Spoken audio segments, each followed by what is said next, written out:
पृथ्वी पे प्रेजेंट कोई भी जगह केवल एक ही बार एक दिन में मून के क्लोज वाली साइड में जाती है। पर फिर भी हर जगह पे दो बार हाई टाइड कैसे आ सकता है? इस जगह पे मून की ग्रेविटी भी अंदर को होती है और अर्थ की ग्रेविटी भी अंदर को ही। फिर भी यहाँ कैसे गहराई बढ़ती है? हम सबसे पहले अर्थ में 3 पॉइंट पे मून की ग्रेविटी को एनालाइज करते हैं। यानी इन तीनों पॉइंट में से ये पॉइंट इसी पोजीशन पे फिक्स रहेगा। हेलो दोस्तों, पृथ्वी का जो हिस्सा मून के नजदीक होता है, वहां पे मून की ग्रेविटी ज्यादा होती है, क्योंकि ग्रेविटी डिस्टेंस पे डिपेंड करती है।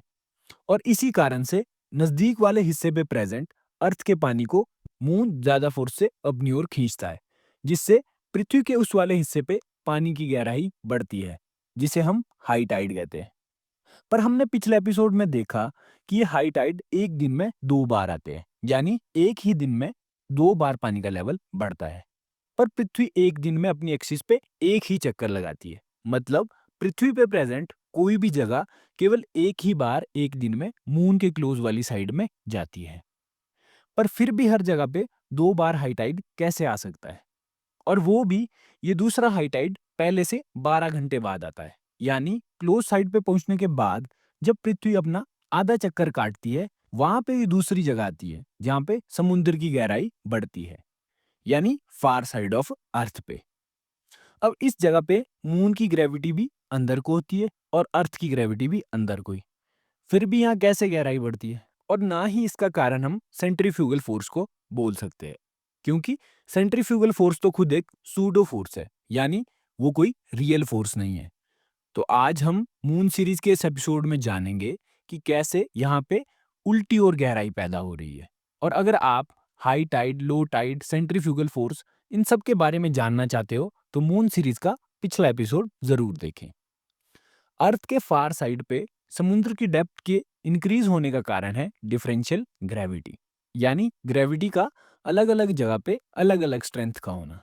अब जो अर्थ की ग्रेविटी है, उसके कारण तो अर्थ एक कांस्टेंट गहराई बनाने की टेंडेंसी रखती है, क्योंकि अर्थ की ग्रेविटी तो अर्थ के पूरे सरफेस पे मोर ओवर सेम रहती है।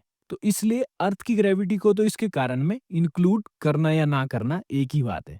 यानी जो ये कांस्टेंट गहराई वाली शेप है अर्थ की, इसमें हम अर्थ की ग्रेविटी को पहले ही इंक्लूड कर रहे होते हैं। अब जब हम मून की ग्रेविटी का एनालिसिस करेंगे तो अर्थ की ग्रेविटी को दोबारा कंसीडर नहीं करेंगे, क्योंकि उसके द्वारा बनी शेप पे ही हम मून की ग्रेविटी का असर देख रहे हैं। अब जो ग्रेविटी है वो डिपेंड करती है डिस्टेंस पे। जितनी दूरी बढ़ती है उतनी ही इसकी स्ट्रेंथ घटती है। इस फार साइड बल्ज को समझने के लिए हम सबसे पहले अर्थ में 3 पॉइंट पे मून की ग्रेविटी को एनालाइज करते हैं। फिर देखते हैं कि आउटकम क्या होती है। एक पॉइंट मून के नियरेस्ट साइड पे लेंगे, एक अर्थ के सेंटर में, एक फार साइड पे। अब इन तीनों पॉइंट में मून की फोर्स की स्ट्रेंथ नजदीक वाले में सबसे ज्यादा होगी, सेंटर वाले में उससे कम और फार साइड वाले में सबसे कम। अब इस डिफरेंशियल यानी अलग अलग स्ट्रेंथ की फोर्स की आउटकम क्या होगी, इसको अंडरस्टैंडेबल बनाने के लिए हम क्या करते हैं कि फार साइड पे मून की ग्रेविटी को 0 मान लेंगे और सेंटर और नियर साइड में भी ग्रेविटी को रिलेटिवली उसी तरह कम करेंगे जो फार साइड में 0 होने के सिनारियो में होगी। अब अगर फार साइड में मून की ग्रेविटी 0 है तो उस पॉइंट में मून की ओर कोई भी खिंचाव नहीं होगा।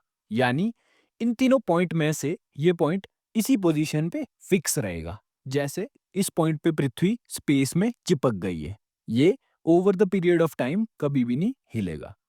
बट सेंटर और नियर वाली साइड वाले पॉइंट ग्रेविटी होने के कारण मून की ओर खींचे जाएंगे। इसे ऐसे समझो कि अगर इन 3 पॉइंट से बनी एक तार को एक ओर फिक्स करके दूसरी ओर से खींचा जाए, तो वो खींचना तार को एक्सपेंड करने यानी स्ट्रेच करने की कोशिश करेगा। वही काम ये मून की डिफरेंशियल ग्रेविटी अर्थ के साथ कर रही है। यहाँ पे हमने खुद से फार साइड पे ग्रेविटी को 0 माना है, जो कि असल में होती नहीं है। बट उससे केवल एक्सपेंशन की स्ट्रेंथ पे फर्क पड़ेगा, क्योंकि हमने बस मैग्नीट्यूड को कम किया है फोर्स का। उनका कंबाइंड इफेक्ट तो एक्सपेंशन ही रहेगा। और हम भी केवल वही समझना चाहते थे कि इस साइड में ये एक्सपेंशन हो कैसे रही है। और ब्लैक होल में भी इसी डिफरेंशियल ग्रेविटी के कारण कहा जाता है कि अगर आप ब्लैक होल की ओर जाओ तो आपका शरीर ब्लैक होल की डिफरेंशियल ग्रेविटी के कारण स्ट्रेच या टुकड़े टुकड़े हो जाएगा। यदि आप जानना चाहते हो कि ब्लैक होल है क्या, ये होते भी है या नहीं, तो हमारी सन सीरीज जरूर देखें। आई होप आपको इस एपिसोड में अर्थ के फार साइड में समुद्र के गहरे होने का कारण समझ आ गया होगा। ऐसे ही साइंटिफिक वीडियोस के लिए जरूर सब्सक्राइब करें आपका अपना चैनल देसी विज्ञान। धन्यवाद।